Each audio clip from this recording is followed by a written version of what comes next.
Hey, we're here at the AACA Hershey Car Show. This is a fabulous car show with a ton of cars. In fact, I'm only going to be able to cover just a small portion of them today. It was kind of a little bit drizzly, but it looks like it's clearing up, so we should have a good day. Let's go take a look at just some great cars. All right, we're going to kick things off with this 1939 Bantam panel truck. Bantam, of course, rose from the ashes of the failed American Austin company. They went on to develop the Jeep, of course, and then made trailers throughout the war and afterwards until about 1956. They were eventually bought out by American Rolling Mills that now goes by the name of AK Steel.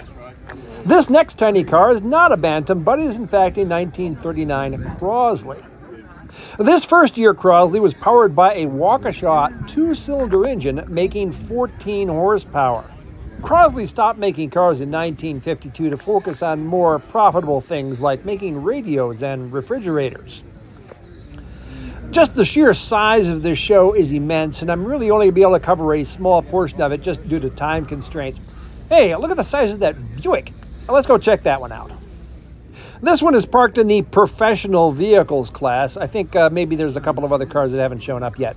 Anyway, this is a 1940 limousine. Professional cars also cover ambulances and hearses. There's a whole professional car society. There's a club for this sort of thing. No jump seats. That's kind of unusual. I would have expected to see jump seats in a car this big. This is sitting on an extended wheelbase from factory Buick. Nice looking 1948 Dodge Power Wagon. The Power Wagon is the civilianized version of the World War II era Dodge WC trucks. They made the Power Wagon from 1945 all the way up until 1980. Especially on these early ones, you don't have to squint too hard to see this truck's military heritage. Especially in this sharp olive green and black. Hey, there's a 1943 Dodge WC, this one in command car configuration. That's the truck that's based off of. This one over here is a 1943 International. This is an M24, and I really like the machine gun mount there by the passenger door. Gives your passenger something to do. Hey, we got all kinds of trucks here today. When's the last time you saw a vintage cement mixer at your local cruise-in? This is a 1964 Mack, by the way. The American Truck Historical Society caters to big commercial trucks like this. I attended one of their national meets years ago. It was super interesting. If you ever have the opportunity, I highly recommend it. Anyway, this one is super clean, not a speck of cement on it anywhere. Here's another great truck manufacturer. This is a 1925 white, and it's sitting here idling. Let's listen for a second. Oh yeah, that sounds really nice. You can see the flywheel spinning back there. That's super cool. Anyway, I really like the original cab on there, a nice steel C-cab configuration. It's got a white sewing machine in the back. They are related. The White Motor Company was started by the son of the founder of the White Sewing Machine Company, working in the sewing machine factory. These are always cool. 1961 Corvair pickup truck ramp side. The Corvair 95 pickup trucks were made from 1961 to 65 and shared a lot of the sheet metal with the Corvair 95 Greenbrier vans that are also very cool. Anyway, this one is super clean. Look at that interior. Anyway, not all of the Corvair pickup trucks were ramp side. That was just an option. 1947 Chevy Carryall. This one has the tailgate in the back rather than the barn doors. I believe officially Suburban Carryall until eventually the name was just shortened to Suburbans. Suburbans, of course, are much beloved by me, and if I were alive and driving cars about, I don't know, probably in the late 50s, I would be driving a 47 Suburban. Because, you know, who buys new anyway? Speaking of beloved by me, here's a 1952 Ford F1. Just a nice looking truck. Looks like the original buyer opted for the more economical 6-cylinder engine. Beautiful red color. I think it really offsets the white grille very nicely. Going back a couple of decades, here's a 1935 Ford pickup, also in red, looking nice in the red and black. There's a flathead in that one. The 35 and 36 Fords, I think, are just exceptionally good looking. I like how the fender line kind of swoops into the running board there. It's just got nice lines all around. Hey, we don't just love Fords, we love all trucks here. Here's a 1942 Studebaker M5. The M5 was Studebaker's first real successful half-ton pickup truck that competed toe-to-toe with anybody else. This followed on the heels with their Coupe Express, which was more of a car-based pickup truck. I liked the Coupe Express a lot, but buyers at the time, maybe not as much. This brings back memories. 1974 Jeep Cherokee. These things were all over the place growing up. That little hood Scooby-Doo thing, just a design feature that was with it for a long time. Just an iconic car. Almost bought one of these, but eventually settled on a Suburban back in the 90s. 1920 Packard Model E. Yeah, Packard built trucks. Well, at least for a little while. Trucks were never the major part of Packard's brand. They built them from the early 1900s and stopped producing them a little bit after this truck was produced. The growing truck market of the 1920s just proved too much competition for Packard. It wasn't really their core focus. They wanted to focus on luxury cars. Super nice and big truck here. Sticking with the theme of big trucks, here's a 1935 UD auto car.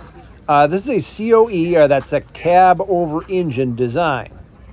Auto cars, of course, a very old brand. They started in 1897, and they did make cars for a while, but primarily known as a truck manufacturer. They were bought out by White, that's the sewing machine people you just saw, and then bought out again by Volvo, but now are an independent company again. 1936 Thorn gas-electric hybrid C1 stand-and-drive truck. The motor actually operates a generator. Then there's an electric motor that drives the rear wheels. This is the only one of these in existence. Despite a lot of orders coming in, the company just didn't have the wherewithal to produce them during the Depression and went out of business shortly thereafter. Next to it is a very boxy-looking 1936 Divco Model S. Yeah, that Divco, the famous delivery truck. They actually produced many models before the famous one that everyone is familiar with. This is another stand-and-drive delivery truck, and it's really neat to see the earlier Divcos. Actually, any early delivery truck. These things were really used and abused, and not many survived. 1990 Tornado Trofeo. I mean, nice car and all, but I bought one of these brand new off the lot, and seeing one at an antique car show just makes me feel old. I have to go be alone for a while. 1914 Studebaker SC4 in original condition. Studebaker had been producing their own gasoline-powered cars only for a couple of years when this one was built. They had started making the Studebaker car in the former EMF facility. Nice fancy speedometer there. Anyway, this is a 4-cylinder car. Studebaker at this time was also offering a 6-cylinder engine. Actually, I like this engine. It looks very modern for 1914 with the chain-driven generator and magneto up front. More of a standard for the time brass updraft carburetor on there. A nice engine. 1939 Pontiac. It's a model 39-2627B. The B bodies shared a lot of sheet metal with GM companion brands Oldsmobile and LaSalle. I always think of the Pontiacs as being stylish because of this wide chrome strip down the hood. This one is in original condition. 1915 Dodge Model 3035. Introduced in 1914, the 3035 was the very first model Dodge, a direct competitor, maybe just a little more upscale than the Model T Ford. Nonetheless, aimed directly at the Model T Ford market. John Dodd was quoted as saying, "Someday people who own a Ford are going to want to own an automobile." That weird flip-up steering wheel, by the way, is an accessory. It's called a Fat Man steering wheel. It rotates up to make it a little bit easier to get in and out of the car. That's not necessarily a Dodge part there. This car made 35 horsepower versus the Model T's 20. Another Pontiac here. This one's a 1934. Take a look at this beautiful hood ornament there. If you count the spark plugs, you'll see that's a straight 8 engine in there, making 77 horsepower. This is the last year for this sort of old-fashioned looking body style. 1935 saw the introduction of the new torpedo bodies. Here's something a little newer.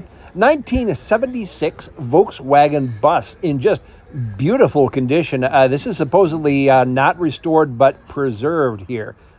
New for 1976, the engine had been bored out to 2 full liters and was now making 70 horsepower.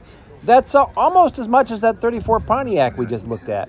Anyway, there's a Volkswagen engine rebuild kit. We had one of these things and we couldn't get enough. Here's an International Model F truck with a full 1-ton capacity. You'll notice, like the early Mack trucks or the Renault cars, the radiator is behind the engine. This was an advertised feature to give you full access to the entire engine bay. Eventually, the various vehicles with this configuration moved the radiator up front. You just get better cooling up there. This truck, of course, is in a beautiful original condition. It looks like it's just barn fresh here. Really nice bed on this thing. It's really a glimpse of farm life in 1917 when this truck was made. Let's take a little step upscale to this 1926 Pierce Arrow. See those headlights fared into the fenders? I pointed that out before as a Pierce Arrow trademark. In the early part of the 20th century, Pierce Arrow was known as one of the 3 Ps of American luxury cars, the other 2 being Peerless and Packard. It's hard to believe that this was sold the same year that Ford was still selling Model Ts. 1957 Mercury Monterey. This is just an immense car, and I don't think my camera is really conveying the size of this thing.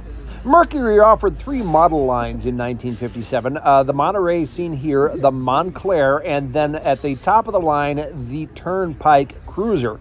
I've always sort of liked these open nacelles on the back, really full-size trunk here. Anyway, these open nacelles that end in the tail lights, just a nice look. 1933 Ford 2-door sedan in what is said to be original condition. The 2-door sedan was a good seller for Ford, one of their top models. This is the 2nd year for the flathead V8, and by this time it had worked out some of its early teething problems, so this was actually a good year for Ford. This is a really sharp-looking car. Looks like it belongs on the open roads of the Midwest. Might let the wife put on her dress and drive the Henry Ford into town for supplies. They got a whole section over here of historic race cars. Let's take a special look at this, a 1932 Watson & Watson Riley Special. The basic engine that we're using here is a 1932 Ford Model B, but there's been a lot of work done to it, and it makes 100 horsepower. The Model B, if you don't know, is sort of the improved version of the 4-cylinder Model A engine. It has a counterbalanced crank and a few other upgrades. This is not a car that has been built to look like a vintage racer. This is a vintage racer. And to prove it, we've got this whole stack of photographs of this car from back in the day, and as well as its in complete race history from 1933 all the way up until its retirement in 1961. This is just a fantastic history to leaf through here, and it's just great that they have it. Here's a 1959 Ford Anglia. Ford Anglia. See, I think I'm pronouncing it right this time. Anyway, this is a Model 100E, and this would be the last year for it. It was replaced with the 105E, which had a slightly more modern look, and the 105 would carry on until the end of production in 1967. Needless to say, I don't see many of these English cars over here. Neat little thing, though. No one's calling this car a neat little thing. This is a 1956 Lincoln Premier. Do you want a mid-century modern pink and white convertible? Well, here it is. The Premier was almost the top of the line, positioned just below the very modern-looking Mark II. It was not below the Mark II in size, though. This is as big as it gets. I really like the features on this car. The very mid-century looking hood ornament on there is great. All right, I got to tell you, the show starts at 10 o'clock. All the cars have to be in place by 10. They do the judging. Judging is over by noon, and the cars start to kind of pull out right after that. So basically, I've got 2 hours of filming. So as I stop and film cars and maybe chit-chat with a couple of people, I'm basically doing a power run through this car show. There are a lot of cars here. There's going to be sections of this car show I don't even get to because I just don't have the time. It's a massive show. I highly recommend it. Anyway, I'm going to cover just you know, some of the cars that that catch my eye along the way. But there is so many more cars here than I could ever cover. Actually, as it turns out, I think I was wrong. The judging may go until 1. Anyway, the cars are all in place until at least after 1 o'clock, and maybe a little bit later than that. They just sort of leisurely pulled out. But even so, I felt like I just didn't have the time to look at all the cars as thoroughly as I would have wanted to. Here's a nice pair of VW buses, a 1961 in the sort of tan color and 1965 in the blue. As you can see, the blue one has the optional little windows up here that adds 8 additional windows. This is actually a 21 window. They made something called a 23 window. You see that rear quarter that doesn't have a window? From 1961 to 1963, you can get an extra little window there. But after 63, they made these the back doors a little too wide to accept that extra window. 1934 Hudson Terraplane. Hudson had introduced the Terraplane in 1932. Oh, look at that hood ornament there. Anyway, in 1932, as sort of a down-market companion car to help it sort of get through the Depression. The Terraplanes, in my opinion, are some of the best-looking cars that came out of the 30s. Whoever was in charge of the design of this thing just knocked it out of the park every time. Really? Hudson Marketing said, on the sea, that's aquaplaning. In the air, that's aeroplaning. But on the land, in the traffic, on the hills, hot diggity dog, that's terraplaning. Really sharp-looking 5-window rumble seat coupe here. Look at that pinstripe line following the fender. Let's move around front so you can really appreciate the subtle starburst effect on this grille. That is just a thing of beauty. I love terraplanes whenever I see them. 1935 Packard 120. This is the so-called junior model Packard, the more moderately priced line, once again for Depression survival purposes. Sticking with the 1935 theme, here is a 35 Oldsmobile. Nice Art Deco features. Hey, here's another terraplane. This one is a 1933 convertible coupe. Hey, look at that hood ornament. This is on a down market car. This one is optioned out quite nicely. It's got a straight 8 engine in there.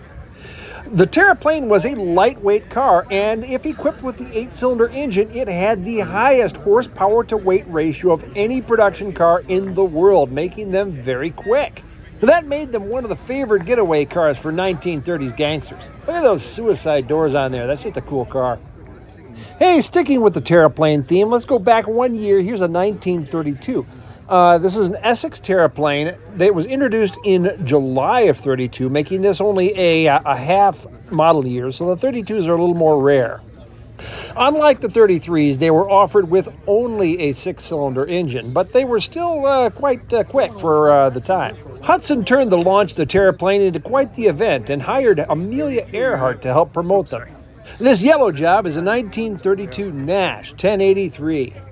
That's got an 8-cylinder engine in there. Nash, if you're not familiar with them, was one of the companies that got together to eventually form AMC. Nash was a very popular car at the time, and you can kind of see why here. This is a mid-priced car, and it has a very upmarket look to it. 1933 Franklin Olympic. Now, the Franklin is a totally air-cooled car, so that that radiator that you see there is for looks only to give it a more standard-looking car styling. The earlier Franklins did not have a radiator at all, or, you know, I don't know what you'd call it, a radiator facade. But this is an attempt to look more like a conventional design so that buyers wouldn't be scared off by it. Very smart-looking in the two-tone brown rumble seat coupe here. All right, let's take a little step up market to this 1931 Cadillac 16-cylinder Roadster. Yeah, you heard me right. This is a V16. Top of the line here. I really like the adjustable driving lights. 1923 Stevens Duryea Model G. The Duryea brothers pretty much invented the automobile in the United States and won the very first auto race in 1895. Brother J. Frank Duryea joined forces with Stevens Arm and Tool Company and began producing the Stevens Duryea starting in 1902. Although it was a very successful and well-regarded car, they sold out the factory to Westinghouse that needed the space. In 1919, the rights to the car were bought up by a group of investors who continued on. They continued building very high-priced cars that really failed to find buyers. This Model G is the last model produced by Stevens Duryea, and this is what is believed to be the last surviving example. Next up, we have this 1930 Packard Model 740. This has a lot of custom touches on here, like this glass horse head hood ornament. This is actually kind of an interesting car. The whole thing, I'm not sure who did the body on it, but the whole thing has a very high-end look to it. It also sits very low. Compare that to this Stevens Duryea that's sitting next to it. So there's some custom touches here with the suspension, I think.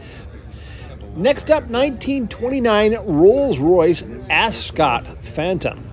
This is next to another Rolls-Royce, 1930, I think. Anyway, both of these cars are left-hand drive, leading me to believe that they're probably products of the Rolls-Royce Springfield, Massachusetts plant.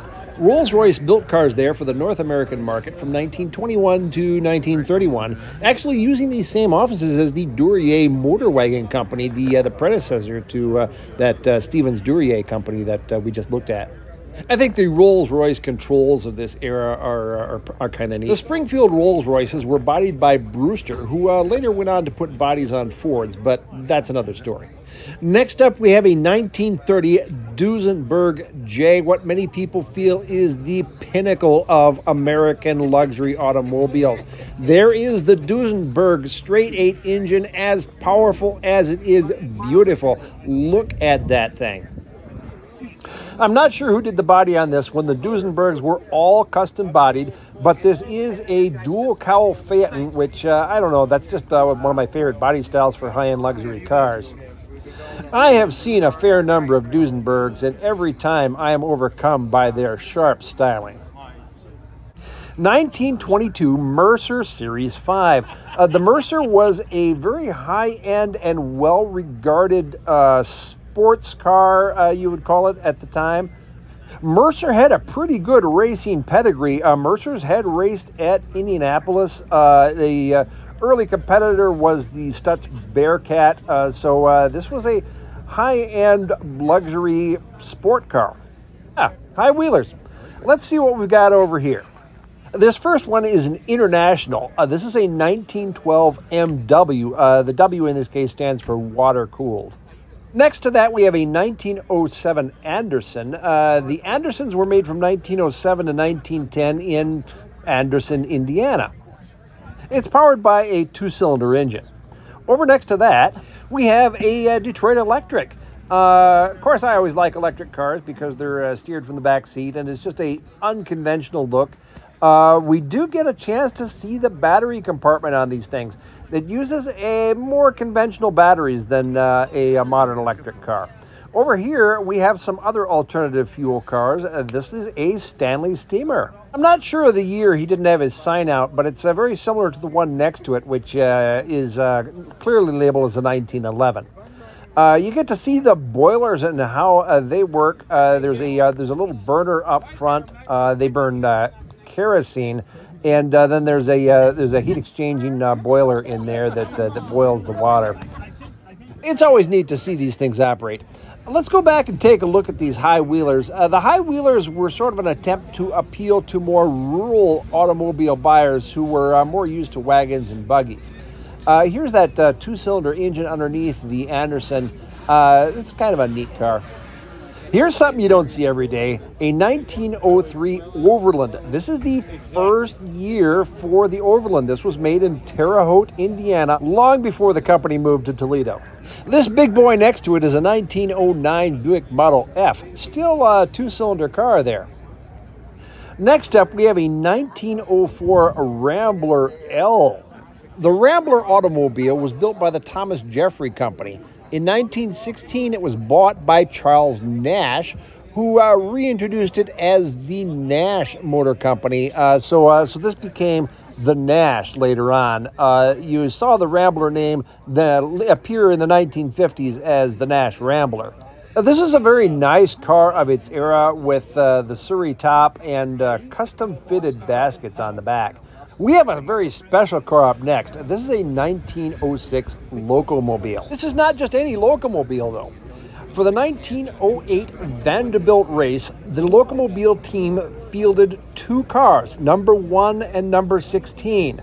Number 16 is famous for being the very first American car to ever win a major race on a regular track. This is the other car number 1. Number 16 driver George Robertson later recalled the race. Said racing cars soon separated the men from the boys. I was thick in the shoulders in those days, you had to be. The steering ratio was almost 1-to-1 and it took an ox to turn the wheel. There were 110 pounds of pressure on the clutch pedal, and after you pushed that down every minute or so for 4.5 hours, you walked sideways. Near the end of the race, I was on the Motor Parkway doing close to 90 when I overtook a Thomas, just humming along like a Sunday afternoon drive.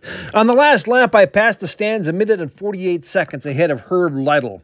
Then I blew a tire. Glenn and I leapt out of the car and made what I guess must have been a record for changing a tire, just under 2 minutes. I knew I had to make that up and more with only a half a lap to go. I stood on everything. When we hit the crest of the Meadowbrook Bridge, we sailed 150 feet through the air before we hit the road again. We were going over 90 when I saw the finish line and 50,000 people swarming all over it. I won by only a few seconds. I had done the last 14 miles on an average of 102 miles per hour. After the first two cars crossed the finish line, the crowd swarmed the track. Unfortunately, this car, Locomobile number 1, was coming in fast at number 3. Despite the best efforts of the driver, the car hit a small boy, miraculously breaking only his leg before crashing into a spectator's car. This was only 25 yards from the finish line, and Locomobile 1, now a wreck, was dragged across the finish line. Car number 16 became a racing legend. You can see it now at the Henry Ford Museum. Car number 1 went into storage and was eventually disassembled. The very short version of the story is that the remains have been found and meticulously restored. This is the car you see today. I was literally blown away seeing this car. All right, let's see what else is here. Here's a 1908 EMF. EMF was named after the 3 founders, Everett, Metzger, and Flanders. In 1909, EMF was actually the 4th largest manufacturer in the United States. The company turned out to have some quality and management issues, and in 1910 they were taken over by Studebaker. Thanks to Studebaker's resources, they moved up to number 2 by 1911. Here's an interesting thing. This is a Selden patent plate. George Selden actually patented the automobile. The patent plate on early cars shows that they had paid the royalty to George Selden. This finally ended when Henry Ford sued him successfully in 1911, but that's a whole nother story. Hey, remember earlier when I mentioned the 3 P's of American luxury? Pierce, Packard, and Peerless? Well, here's a 1909 Pierce Arrow. Beautiful engine bay here with individually cast cylinders. Pierce was already established as a luxury brand by this time. This is a big car, as you can see by this full-grown adult that's sitting in there for scale. Go find a modern car with this much rear seat legroom. Although I think there might be some jump seats in there. I'm not sure. Also note the full copper-colored hood there, and I like the custom hood ornament on there. Next to that, we have a 1910 Peerless, one of the other P's. Peerless started in 1900 and are a Cleveland, Ohio-based company. They've been around a little while and established a reputation for very high-end luxury cars. Unfortunately, when the Depression hit in 1929, this was an extinction level event for a lot of car companies, and Peerless folded up in 1931. They left behind some really good-looking cars, though, like this one here. Once again, this is a very large car. This is taller than me. Just look at the beautiful top on this thing. It's just a fantastic thing to see. Moving on to something that would have been a little more affordable. Here's a 1910 Buick. And just look at this engine. The length on those push rods is truly impressive. I'm also sure those open rockers make this an entertaining engine to watch. Buick had started in 1899, but by the time this car was built, Billy Durant had already formed a General Motors, and this was a division of General Motors at the time. All right, we just saw a Pierce, we saw a Peerless. Let's complete the trifecta with this Packard. Packard, of course, is the only one of the three to survive the Depression years. They lived on into the 1950s, eventually merging with Studebaker before finally succumbing themselves. Over next to it, we have a 1912 Simplex. I don't think I've talked about Simplex before. S&M Simplex was started in 1904, almost went bankrupt, but then was bought out in 1907 and reorganized as the Simplex Automobile Company. They quickly established themselves as a powerful luxury car. Simplex cars did well in auto races and hill climbs, and Simplex motors went on to win races on the water in motorboats. American LaFrance contracted Simplex to supply chassis and motors for their firefighting equipment. During World War I, Simplex made Hispano-Suiza airplane engines under license. In 1920, they were absorbed by rival luxury sporting car maker Mercer. This is interesting here. I didn't see the owner around to ask him about it, but it looks like some kind of a self-starting motor on there. That would be kind of cool. Moving right along, we have a 1911 White. White started in 1900 making steam cars. In 1908, they started making gas cars by licensing a design from French manufacturer Delahaye. They went on to make buses, tractors, and semi-trucks, and survived all the way up into the 1980s. I find these early cars so interesting. I feel like I could do a full 20-minute walk-around video for each one of these things. All right, let's see what else we've got.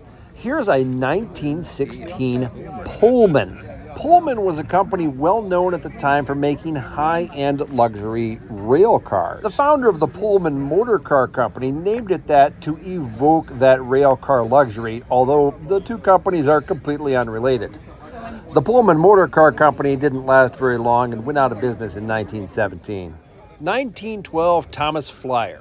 Thomas Flyer, of course, is famous for being the American car to win the 1908 New York to Paris race, and they're showing it here too with the globe on the escutcheon. I kind of wish they had their hood up. I believe that's a 3-cylinder engine in there. Anyway, things didn't really work out well on the business side of things for Thomas, and they went into receivership in 1912, the year that this car was manufactured, and they finally shut down in 1919. All right, here's something comparatively newer. Here's a 1936 Chevy FB panel truck. I really like this one. This is super cool. This one has a lot of patina to it, leading me to believe that the graphics on the side may be original. There were a lot of Fords here today, so it's nice to see a vintage Chevy truck, somebody out there representing. Vintage trucks of the 30s were really used and abused, so they don't have a really high survival rate. And the panel trucks especially, since they weren't made in as large numbers, there's just not as many of them around as you'd like. 1931 Duesenberg J. Another beautiful Duesenberg car here. This one is kind of a rarity. This is a Murphy body. Oh, there you can see, you can read more about it. It was the cover car on a recent issue of Antique Automobile magazine. Anyway, this is a Murphy body with complete hideaway convertible top. That's a neat feature there that really gives you a streamlined look when the top is in the down position. There were only 25 of these Murphy hideaway top bodies built, so this is kind of a rare car. This is a recent restoration too. This is actually a garage find car. This car was stored in a garage in 1967 and just pulled out last year, and just this year the restoration on it was complete. So it's a real treat to see. Here's a 1917 Franklin. This is a air-cooled car. This car is owned by Alamo Cement, and incredibly, this has been owned by Alamo Cement since it was new. This was bought as a company car and has been kept ever since by the same company. The hood looks a little weird because there's no radiator there. Like I said, air-cooled car. I really like the fancy headlight lenses on there. That's really cool. 1913 Page Glenwood. The Glenwood moniker means that it's fitted with a Duesenberg engine in there. That's pre-J Duesenberg. But anyway, Page was a fairly successful car. In 1927, the Graham brothers bought them, and that gave rise to a company called Graham Page. 1922 Lafayette. Orphan cars seem to be my theme for today. Lafayette started in 1919, and in 1921, Charles Nash owned them. Nash, of course, owned Nash Motors, but kept the Lafayette brand separate for now. In 1924, Nash retired the Lafayette name, but would bring it back again as sort of a lower-priced line in 1934. Fancy motometer. Oh, if you're not familiar with these motometers, they've got little thermometers in there so that you can look up at the hood and tell what temperature the water is in your radiator. So that's your temperature indicator. 1936 Duesenberg SJN. The N indicates a wider, lower chassis. The S indicates supercharged. There were only 2 SJNs ever produced. This is one of them. We'll come back and look at that supercharged engine in just a minute.